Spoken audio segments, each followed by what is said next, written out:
माझा जन्म 19 फेब्रुवारी 1630 ला शिवनेरी किल्ल्यावर झाला होता. माझे वडील शहाजीराजे भोसले आणि माता राजमाता जिजाऊ आहे.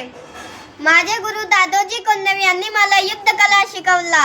समर्थ रामदास स्वामी हे माझे आध्यात्मिक गुरु होते. मातृभूमीच्या रक्षणासाठी माझा जन्म झाला आहे. अन्याय आणि अत्याचार मी कधीही सहन करणार नाही. स्वराज्य हा माझा जन्मसिद्ध हक्क आहे आणि तो मी मिळवणारच. कपट आणि फसवणूक करून जिंकणारे वीर नसतात, धर्मासाठी लढणारा खरा वीर असतो. चला मावळांनो, आपण सगळे मिळून असा स्वराज्य उभारूया जिथे सर्व प्रजा सुरक्षित आणि सन्मानित असेल.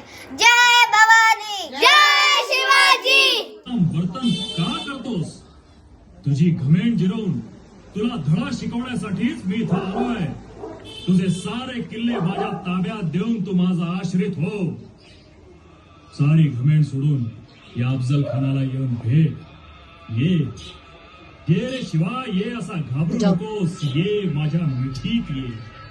असं म्हणत आलिंगनासाठी खानानं दोन्ही हात पसरले.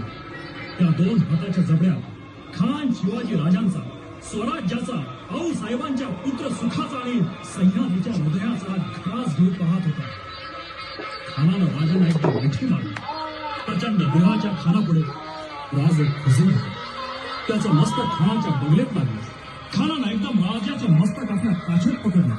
काही समजायच्या आत खानानं आपली कट्यार काढली आणि एकदम ताबडतोब राजांचा फक्त अंगाच चिलखत होता.